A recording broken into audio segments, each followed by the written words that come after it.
आज के दौर में बच्चे हो या बुजुर्ग सब में डिप्रेशन की समस्या बढ़ती जा रही है। डिप्रेशन की समस्या ऐसी समस्या है कि जो आत्मघाती कदम उठाने के लिए भी मजबूर कर देती है। यदि आपके घर पर भी छोटे बच्चे हैं या बड़े बुजुर्ग हैं या 30 से 40 साल की उम्र के लोग हैं तो उनमें यदि इस तरह के 5 लक्षण नज़र आ रहे हैं तो वह डिप्रेशन में है। आप नज़दीकी चिकित्सालय पहुँचकर उपचार करवा सकते हैं ताकि उनका डिप्रेशन दूर किया जा सके। लोकल 18 की टीम को natural therapy expert doctor Dipankar Atre ने जानकारी देते हुए बताया कि यदि आपके घर में भी कोई बच्चा या आदमी या कोई बुजुर्ग है जो डिप्रेशन में है तो आप इन 5 कारणों से उसका डिप्रेशन जान सकते हैं। सबसे पहले उसे भूख नहीं लगेगी, उसके बाद वह कम बोलेगा, तीसरा उसके होंठ सूखने लगेंगे, चौथा वह बहुत कम बात करेगा, पाँचवा उसको नींद नहीं आएगी। यदि आप भी यह 5 कारण देख रहे हैं तो आप डॉक्टर से सलाह लेकर उपचार करवा सकते हैं। जिला अस्पताल के मन कक्ष प्रभारी मेडिकल ऑफिसर देवेंद्र झड़ानिया और मन कक्ष की सीमा डेविड ने जानकारी देते हुए बताया कि मन कक्ष की बुरहानपुर में 2016 में शुरुआत हुई थी। तब 100 से 150 मरीज हर महीने में उपचार कराने आते थे, लेकिन कोरोना काल के बाद से यह आंकड़ा लगातार बढ़ते जा रहा है। 400 से 500 आने लगे। अब यह आंकड़ा 6 महीने में 650 तक पहुंच गया है। हर महीने इतने मरीज अस्पताल में उपचार कराने के लिए आ रहे हैं। 2016 से आज तक करीब 42,000 मरीजों ने यहां पर उपचार करवाया है। क्या या कोई बड़ा या कोई व्यक्ति डिप्रेशन में है तो उसके क्या ऐसे 5 काम है कि आप उनको देखकर पहचान सकते हो और उसको सही राह दिखा सकते हैं? क्या बड़ा अच्छा प्रश्न है और समकालीन है। यदि हम सभी डिप्रेशन की बात करें तो डिप्रेशन तो लगभग घर घर की बीमारी हो गई।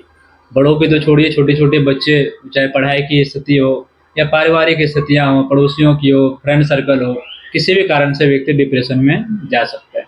अब सवाल है कि डिप्रेशन वाले व्यक्ति को हम पहचानेंगे कैसे। डिप्रेशन वाला व्यक्ति का सबसे तो पहला पहचान ये है कि व्यक्ति ज़्यादा घुले मिलेगा नहीं। व्यक्ति जो आपके फ्रेंड सर्कल हैं या परिवार के लोग हैं उनसे वो बिल्कुल कटा कटा रहेगा। ये तो पहला सिम्टम आपको देखने में मिलता है।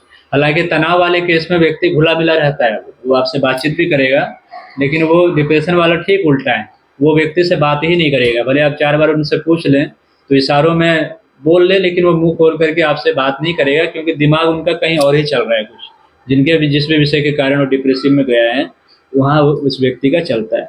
यही कंडीशन यदि लंबा चल जाए, कम से कम 6 महीने 7 महीने, तो व्यक्ति फिर ओसीडी में फिर चला जाता है। कंडीशन और भी विकृत रूप में चला जाता है।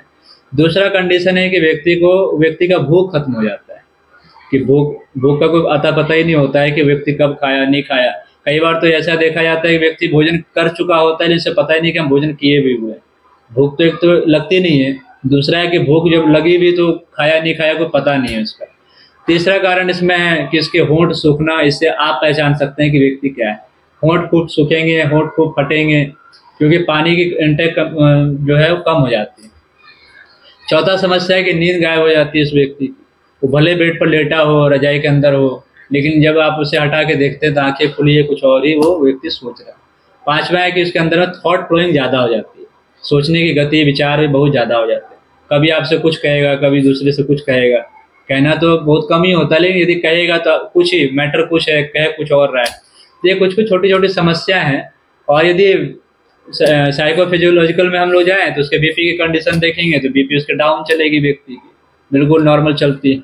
यदि आयुर्वेद की भाषा में बात करें तो वात पित्त कफ की 3 नाड़ियां होती है, तो मेढक चाल में जो है इसकी वात की नाड़ियां चलती है उछल उछल करके। ये छोटी छोटी क्रियाएं जिसके माध्यम से डिप्रेसिव व्यक्ति को हम पहचान सकते हैं।